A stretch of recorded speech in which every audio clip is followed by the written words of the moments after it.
Yo. Bon alors, on est sur une sortie complètement au pif. Je viens de faire une nuit blanche. Je me suis dit que j'allais sortir. Du coup, j'ai regardé sur Google Maps. Et il se trouve qu'à côté de chez moi, en face de chez moi, devant le balcon, il y a une colline. Et je me suis dit que j'allais aller voir ce qu'il y avait là-bas. Donc je suis au tout début du chemin. Et en bas là-bas, il y avait un panneau qui disait qu'il y avait un étang plus haut. Je sais pas du tout à quoi il ressemble. Et du coup, vu que c'était écrit 3 km, c'est gratos. On va aller voir ce qu'il y a là-bas. Alors, comme un con, j'ai oublié l'attache qui permet de mettre la GoPro sur la perche pour vous parler comme je fais là.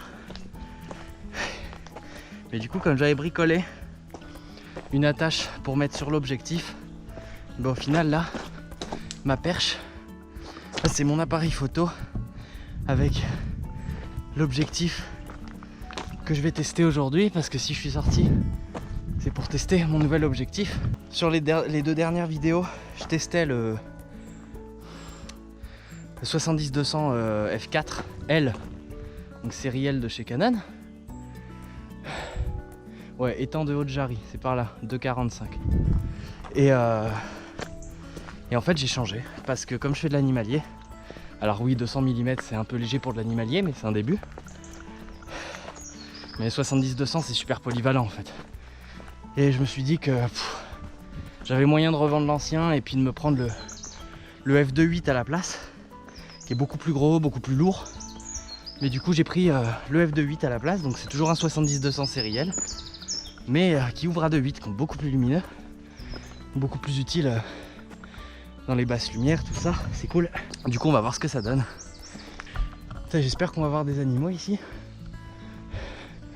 J'ai bon espoir de pouvoir prendre des oiseaux en photo.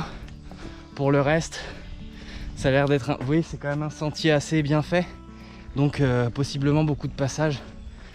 Du coup normalement tout ce qui est mammifères, tout ça, ils ont déserté le coin, mais pourquoi pas hein. On peut toujours avoir des bonnes surprises. Bon après je m'y prends un peu tard, là il doit être 8h. Je vais vérifier. Ouais, il est 8h pile. Donc là clairement on est en plein été, 8h pile, ça fait 2 heures qu'il fait jour complet. Mais vu que c'est juste à côté de chez moi, là j'ai mis 10 minutes à pied pour arriver ici. Il faudrait très bien revenir en tout lever du jour, voire même un peu avant, si je trouve des coins qui sont possiblement intéressants pour des animaux. Alors je sais pas si j'aurai la foi de changer d'objectif et de passer sur le 70-200, mais bon, sur le 100 mm macro. Mais s'il y a vraiment un sujet qui m'intéresse, pourquoi pas. Et là je vous assure que le poids de mon objectif, je le connais pas de tête, mais je vous l'ai écrit là sur la vidéo. Le poids de l'objectif plus le boîtier, même si le boîtier pèse rien, à bout de bras comme ça, juste pour tenir une GoPro, ça fait un peu beaucoup. C'est gavé de moustiques par contre, j'aurais vraiment dû mettre un pantalon avec un pantalon tout court en fait. Et là je suis en short, donc perso en short ok, mais bon. Les moustiques là ils se font plaisir. Ça y est, je suis arrivé à l'étang. Et c'est trop cool. J'ai cru apercevoir des foulques. J'essaie de voir si je peux les photographier. Et j'entends des animaux absolument partout tout autour de moi. Je sais pas quoi, mais il y a de quoi faire à mon avis. Voilà. L'étang.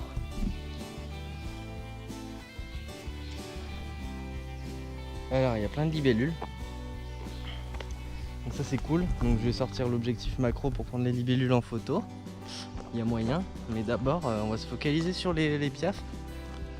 Ah tiens, il y a un truc là-bas, un canard, foulque, je sais pas. Il s'est barré. Du coup il y a bien des piafs, des canards, des machins comme ça. Des poules d'eau, des foulques, des canards, des libellules. Ça peut être intéressant. Et là je fais un peu le tour en fait du chemin qui est autour de l'étang. J'ai repéré un champ blindé de papillons, blindé de fleurs et blindé de papillons. Donc là je vais pouvoir sortir le macro là-bas et m'éclater. Je sais pas du tout quelle taille fait l'étang. Il a pas l'air gigantesque. Et je sais pas du tout si le chemin que je prends fait le tour ou pas. Bon bah de ce côté là du coup ça mène nulle part, ça remène sur la route. Putain, je me fais bouffer les jambes par les moustiques. Et ouais, j'ai croisé une dame du coup. Et elle m'a expliqué que dans le coin, par là où je suis passé en fait, le matin et le soir, il y a pas mal de sangliers. Donc il y a moyen que je vous fasse une vidéo un de ces quatre et que je réussisse à choper un sanglier. Ce qui serait plutôt cool. J'en ai déjà vu mais j'en ai jamais photographié. Et ça a vraiment une super gueule en fait. C'est les photos de sangliers, ça rend généralement super bien. Donc peut-être moyen que je vienne très tôt le matin. C'est juste à côté de chez moi là où je suis. Là j'ai mis moins d'1 heure à pied pour venir ici. J'ai mis 40 minutes donc clairement on peut venir le matin. Enfin genre très tard de nuit. Juste avant que le soleil se lève. Et il y a peut-être moyen du coup. Là, si j'y pense, je vous montrerai depuis mon balcon là où je vais. Parce qu'en fait, depuis mon balcon, on voit la colline par laquelle je suis passé.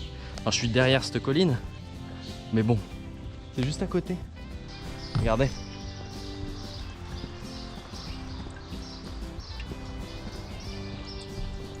Putain, parfait.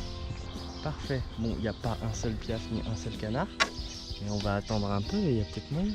Bon, mais il n'y a plus qu'à attendre qu'il y ait un piaf.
Bon, on va passer à la macro.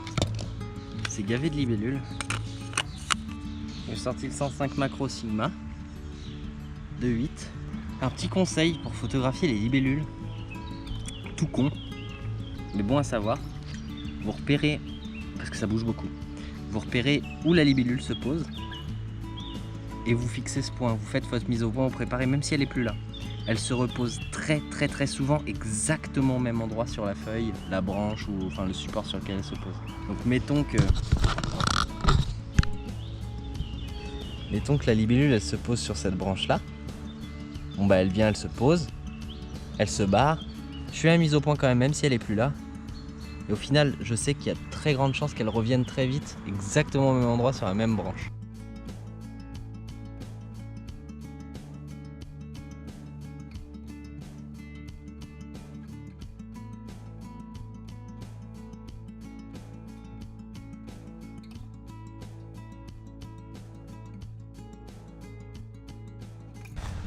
J'ai la braguette ouverte, ça se trouve ça fait 200 ans. Comme dans la première sortie photo, j'ai entendu un pivert, mais je l'ai pas vu. Donc j'attends un peu voir si je le trouve. Ce serait trop stylé. Et là je l'entends plus taper, je pense pas qu'il soit parti bien loin.